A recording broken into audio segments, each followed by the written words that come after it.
Oke, jumpa lagi di podcast Warung Ngopi Warga Bandung Ngobrol Pintar.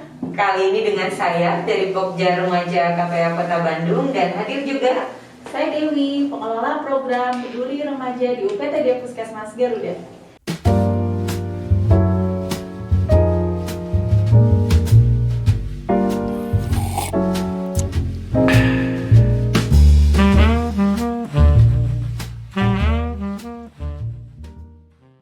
ya. Hari ini Teh Dewi, saya panggil Teh Dewi aja ya.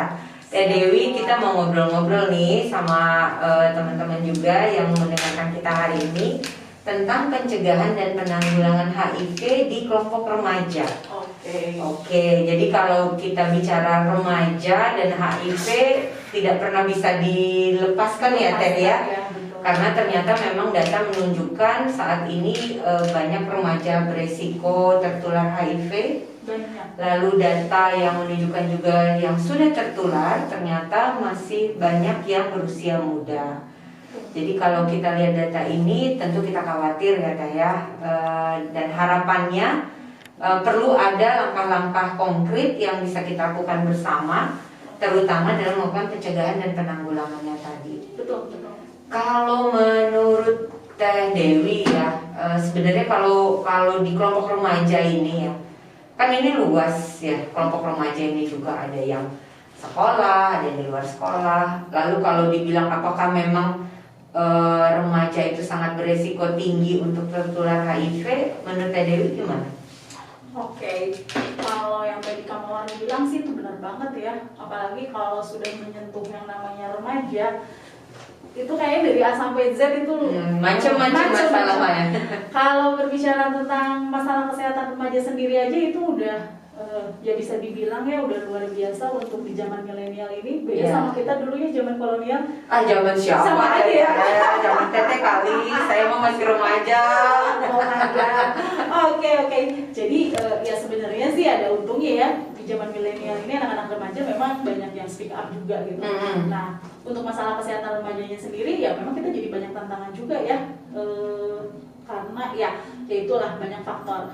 Kalau berbicara tentang remaja, ya kan ada yang berlaku berisiko atau populasi kunci, ada juga yang populasi umum lah. Intinya kalau berbicara program, saya sendiri yang di PKPR, Pelayanan Kesehatan Peduli Remaja, kami berarti pegang di hulu dong. Nah, untuk yang di hilirnya ada lagi nih teman saya yang pegang program yang memang pegang program HIV ya. Kalau diluncurkan lagi programnya ya mungkin yang pegang HIV/AIDS-nya ada gitu. Nah, jadi kalau berbicara remaja sendiri, betul Kang Mawar, kalau dilihat untuk yang berbicara tentang kesehatan seputar HIV/AIDS di kalangan remaja, apalagi saya nih ya yang di lapang sudah banyak menemukan teman-teman remaja yang memang beresiko dan ternyata banyak yang terinfeksi. Itu memang memprihatinkan sekali. Dan tantangannya kan sebenarnya kalau kita bicara penanggulangan HIV di remaja ini tidak bisa serta-merta kita kotak-kotakan ya Teh ya. Ini remaja populasi kunci, betul, ini remaja umum, ini beresiko tinggi, ini tidak. Betul, karena setelah di luar sana sebenarnya mau sekolah sama saja campur memang. Campur. Betul. Bisa jadi yang resiko tinggi juga masih sekolah, atau mungkin mereka tidak sekolah gitu ya. Sehingga memang sebuah program, bukan sebuah lagi ya, banyak program ini harus bersinergi supaya bisa menjangkau mereka di berbagai setting ya, di dalam sekolah maupun di luar sekolah. Bahkan mungkin di setting-setting lain ya, di tempat gaul, di di komunitas-komunitas gitu, di mana banyak remajanya juga menghabiskan waktu di sana. Betul. Nah, kalau kita lihat tadi kan ada remaja di dalam sekolah dan di luar sekolah. Kan kalau di kebanyakan remaja ini memang kita bilang 80% kan remaja itu masih di sekolah gitu ya. 20% yang memang di angka nasional ya, 20% yang banyak yang sudah putus sekolah.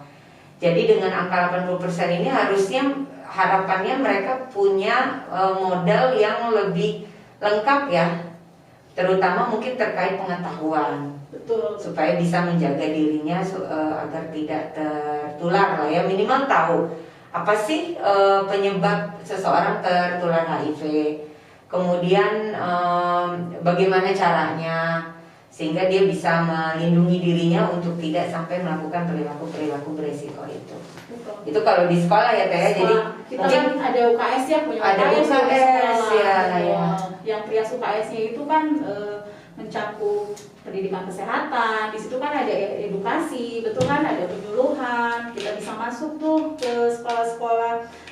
Yang penting sekolahnya welcome gitu. Jadi jadi sebenarnya itu harusnya kita sinergi sekolah dengan puskesmas mungkin yang paling dekat ya. Jadi memang kita tuh nggak bisa sendiri puskesmas, misalkan karena berbicaranya kesehatan jadi puskesmas doang misal.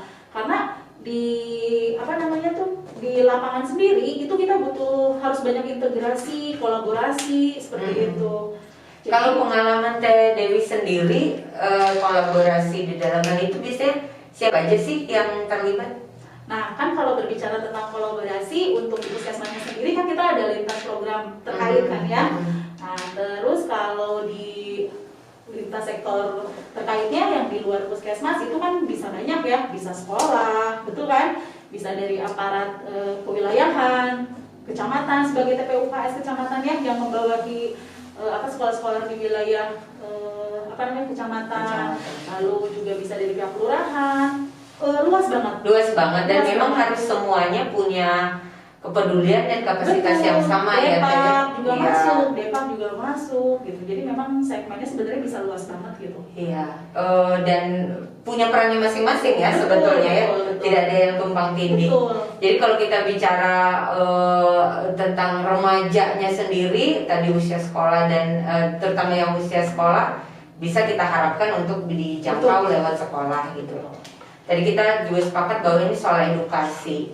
Nah, dan ini adalah hulu ya Teh ya. HIV-nya itu kayaknya udah hilir sebenarnya nggak hilir juga ya, tapi masalah-masalah yang timbul. Tapi harapan kita adalah kalau di remaja ini kita bisa melakukan program-program pencegahan yang lebih hulu gitu.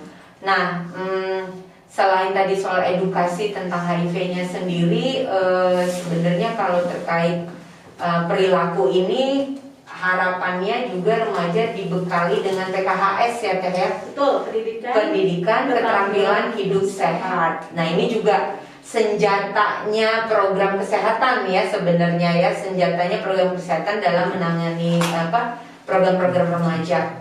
Nah, itu harapannya bisa juga diajarkan di sekolah ya Teh ya. Iya betul. Jadi sebenarnya si muatan PKHS ini adalah memang salah satu materi pokok atau inti yang ada di di pelayanan kesehatan remaja ini gitu. Jadi salah satunya adalah memang memberikan pembekalan mengenai pendidikan keterampilan hidup sehat ini. Apa aja sih Teh? Hafal ada 10 kompetensi tuh. Ada 10. Masya Allah. Ayo hafal. Ini aku lintas ya, Masya Allah. Coba 1. Ada empati ya. Oke. Nah, tuh grogi nih. Dikasih ujian lagi. Kenapa nih jadi grogi gini ya? Ayo saya bantu. Empati, mengenal diri, betul. Terus di situ juga mereka ada kemampuan untuk emosionalnya. Iya, pengendalian emosi. Terus mereka juga bisa belajar berkata tidak. Itu masuknya di keterampilan komunikasi, betul. Apalagi nih ya? Aku jadi ini ya. Pengambilan keputusan, berpikir kritis. Ayo lupa juga kita ya. Silakan googling ya, PKHS. Ya. Atau nanti ini ada contekan nih, biar kayak ini. Biasa nih kalau yang udah di depan kamera jadi lupa. Jadi nanti ada ini ya 10 pendidikan keterampilan hidup sehat yang perlu sebenarnya yang nggak mungkin langsung orang punya itu ya. Memang biasanya tapi harus terus diasah ya Teh ya. Biasanya juga puskesmas memberikan pendidikan keterampilan hidup sehat ini pada saat contoh misalnya pada saat ada remaja berkonseling, kita lihat kebutuhan dia tuh apa sebenarnya. Dia misalkan butuh di situ untuk bisa mengambil keputusan dengan benar gitu. Nah, itu yang akan kita ajarkan. Itu yang kita ajarkan. Atau di situ dia ada masalah mengenai emosinya misalkan atau gimana, itu yang akan kita berikan seperti itu. Jadi memang ya mungkin kalau sudah dia akses layanan itu sudah lebih personal ya Teh ya diberikannya. Jadi sangat sesuai dengan kebutuhannya. Namun harapan kita lewat pendidikan kesehatan di sekolah, termasuk diantaranya mungkin pendidikan kesehatan reproduksi, termasuk di dalamnya itu ada pendidikan keterampilan hidup. Betul. Karena sangat berkaitan ya Teh ya, ketika seorang remaja kurang berkembang keterampilan hidupnya, dia juga akibatnya punya resiko untuk terpengaruh terhadap perilaku beresiko tinggi terinfeksi HIV tadi ya, mungkin karena dia tidak bisa berkata tidak dan lain sebagainya. Nah, Teh, tadi kita udah ngobrolin tentang tadi ya pendidikan kesehatan, termasuk diantaranya adalah ada pendidikan kesehatan reproduksi dan juga pendidikan keterampilan hidup sehat ya, PKHS. Mudah-mudahan tadi udah pada googling tuh ya, ada berapa, ada apa aja yang 10 tadi atau udah ditampilin, udah baca. Nah, kalau tadi itu di sekolah ya Teh ya, mungkin kalau di sekolah tentu saja perlu koordinasi yang harmonis, sinergis dan is lainnya dengan sekolah ya tentu saja, supaya ini bisa berjalan secara kontinu dan komprehensif ya. Nah kalau untuk di remaja kan nggak tadi 80% remaja di sekolah, padahal juga mungkin tidak semuanya bisa terjangkau ya. Nah untuk yang di luar sekolah nih kira-kira apa ya pengalaman Teteh atau yang sepengetahuan Teteh upaya penanggulangan untuk HIV di kalangan remaja? Nah ini yang menariknya. Jadi kalau dulu kita banyak berbicara remaja itu ada di sekolah, sekarang itu kan sebenarnya program remaja itu ada di programnya namanya Ostrom ya sekarang, anak usia sekolah dan remaja kita. Anak usia sekolah dan remaja. Jadi memang dikunci di usia sekolah itu ya, berarti kalau dulu kan sampai 18 gitu ya, dulu ya programnya. Nah, sekarang jadi lebih luas kan? Lebih luas lagi, betul. Jadi anak usia sekolah dan remaja ini di dalamnya ya ada UKS, ada yang untuk penjangkauan anak luar sekolahnya, ada juga. Nah itu ada posyandu remaja namanya. Bentar. Posyandu remaja? Iya, bukan hanya balita aja yang punya posyandu. Oh gitu. Betul. Itu gimana sih Teh, ngapain aja ya biasanya? Posyandu remaja, pengen tahu aja atau banget? Seru ya kayaknya ya. Jadi kalau berbicara tentang posyandu remaja ini sebenarnya adalah wadah untuk para remaja, istilahnya untuk mengenal banyak mengenai masalah kesehatan, atau mereka bisa berimprovisasi ya mengenai masalah kesehatan ini kepada teman-teman sebayanya. Tapi sebenarnya mungkin nggak cuma soal kesehatan aja ya Teh, tadi soal keterampilan hidup juga bisa. Karena berbicaranya posyandu, pos pelayanan terpadu, jadi semua bisa masuk di situ. Termasuk kalau misalkan mau ada kewirausahaan misalkan untuk mendayagunakan teman-teman remaja, bisa ada di posyandu juga. Jadi ada posyandu plus nih. Yang plus itu nggak hanya plus yang lainnya doang ya. Jadi posyandu remaja juga bisa plus Teh. Gitu. Ya jadi sebenarnya remaja di posyandu itu bisa belajar kewirausahaan. Betul. Mungkin juga bukan hanya tentang kesehatan ya, mungkin literasi finansial, betul. Tentang lingkungan hidup. Betul. Atau mungkin mereka di dalam posyandu remaja sendiri belajar bikin konten juga bisa ya. Bisa. Nggak hanya misalkan melulu mereka melakukan pemeriksaan kesehatan. Misalkan kan memang intinya adalah di situ ada kegiatan yang 5 meja ya. Mungkin nanti bisa tahu, teman-teman bisa searching juga 5 meja itu apa aja. Jadi mulai dari nanti remaja mendapatkan pelayanan pemeriksaan kesehatan, misalkan pengukuran tinggi badan, berat badan, di kalungan atas, pinggang, ya kayak gitu. Itu mah udah biasa lah ya. Atau screening kesehatan yang lainnya, misalkan seperti kita berkolaborasi dengan PTM misalnya. Ada pemeriksaan gula darahnya, bukan sampai segitunya gitu. Nah, atau pemeriksaan HB. Takutnya kan sekarang banyak remaja putri yang anemia gitu. Iya. Jadi di situ ada program juga untuk pemberian tablet tambah darah. Sekalian kita tuh ada kegiatan untuk penjaringan kasus juga di situ. Apa aja sih misalkan penjaringan kasusnya? Nah, salah satunya kan bisa seputar masalah kesehatan remaja. Contoh misalkan, kadang kesehatan mental itu tidak banyak ke blow up ya untuk teman-teman remaja. Di situ kita bisa screening pakai yang namanya metode HEADS gitu. Nah, HEADS itu pertanyaan-pertanyaan seputar gimana sih kamu di rumah, gimana sih aktivitas sama kamu? ini ya Teh ya, mungkin ya kekerasan seksual. Iya, itu bisa kelihatan nanti di situ. Yeah. Nah, jadi nanti ada kader remajanya yang memang sudah kita latih. Yeah. Nah, jadi kader remaja itu ya luas juga, nggak hanya di dalam sekolah, tapi luar sekolah juga kita latih menjadi kader kesehatan remaja gitu. Jadi sebenarnya sudah cukup komprehensif program yang sudah ada ya Teh ya, terutama kaitannya dengan pencegahan dan penanggulangan HIV di kalangan remaja. Betul. Tadi dengan Usekrem itu diharapkan remaja bisa dijangkau di dalam sekolah maupun di luar sekolah. Dan penjangkauannya juga ada tadi KKR ya. Ya, sama teman-teman KKR. Dengan KKR Biasanya kan kader teman-teman kesehatan sebaya. remaja. Betul. Itu semacam pendidik sebaya gitu ya. Betul, nanti yang mereka si KKR ini nanti kita latih juga mereka jadi peer counselor. Jadi peer counselor, peer educator gitu kan ya.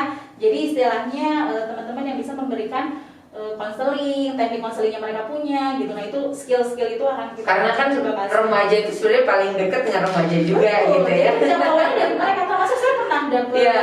dapat kasus yang ya contoh lah sekarang HIV/AIDS gitu ya.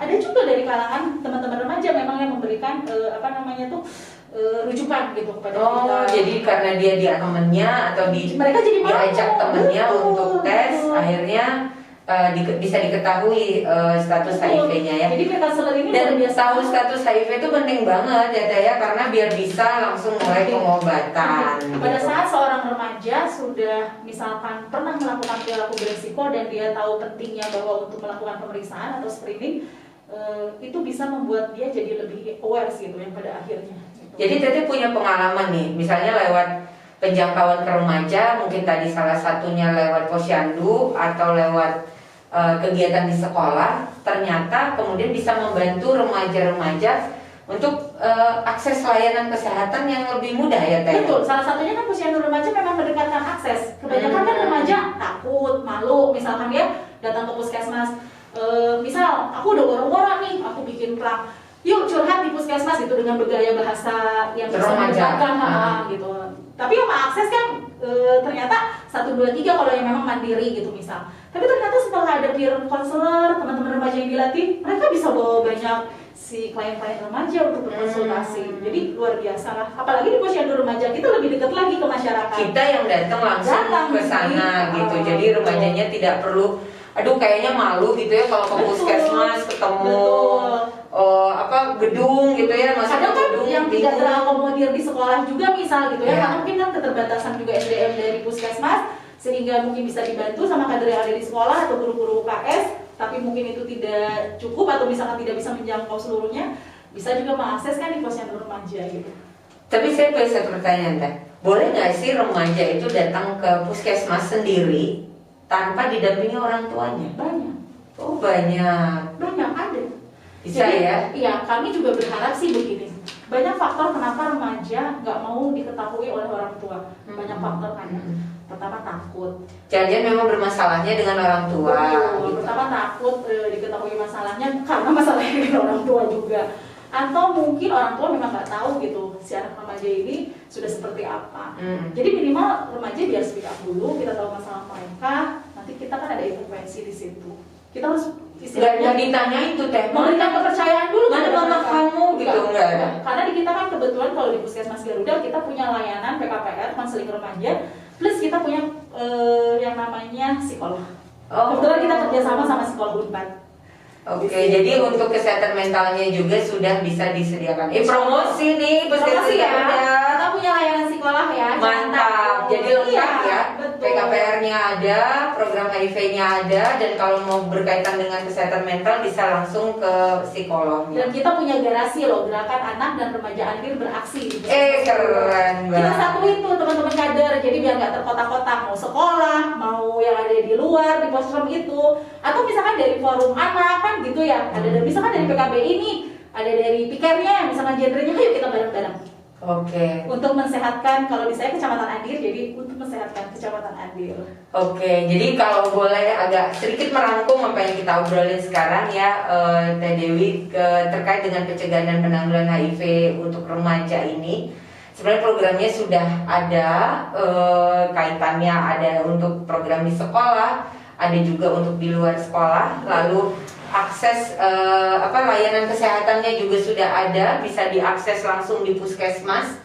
Di sana ada PKPR, Betul. Pusat Kesehatan Peduli, Pelayanan kesehatan Peduli Remaja. Jadi di puskesmas itu ada loh layanan khusus untuk remaja. Jadi teman-teman remaja jangan sungkan, jangan takut, tidak ditemani orang tua juga tetap boleh datang mengakses semuanya. Betul. Ya, bisa konseling, bisa curhat, Betul. bisa ngadu. Betul, bisa ngadu. Asal jangan minta duit ya. Asal tadi ya. jangan minta duit bulanan. Iya. Itu buat beli pulsa Jadi jangan. Alhamdulillahnya Teh Desi pemegang Teh Mawar, Teh Desi yang di Dinkes kesebut nih namanya. kan tidak sampai sama Kang Mawar juga. Jadi Teh Desi yang di Dinkes ini dia tuh luar biasa banget sama Dokter Dewi ya untuk mendorong ya, iya untuk betul, terus gimana caranya si memperbanyak Ausel posyandu atau posyandu remaja ini bisa memang aksesnya bisa bisa di oleh teman-teman remaja gitu ya, bisa diakses oleh teman-teman remaja maksudnya gitu. Jadi setiap puskesmas itu memang punya satu posyandu remaja, diharapannya seperti itu. luar biasa. Mudah-mudahan sih sepertinya sudah terrealisasi. Jadi mudah-mudahan dengan begitu semakin luas sosialisasi tentang layanan-layanan ini, semakin banyak pula remaja yang bisa mengakses dan semakin kuatlah remaja kita, khususnya remaja Kota Bandung, untuk tadi punya pengetahuan yang cukup dan juga keterampilan hidup yang cukup berkembang untuk bisa membekali diri mereka dan melindungi diri mereka dari perilaku-perilaku berisiko ya saya. Setuju sekali. Karena semuanya itu tetap kembali kepada diri kita sendiri. Yuk bekali diri kita dengan pengetahuan yang tepat, baik, agar kita tetap bisa menjaga diri kita sehat, sehingga kita bisa mencapai potensi diri kita yang terbaik dan optimal. Keren. Oke, quote satu lagi.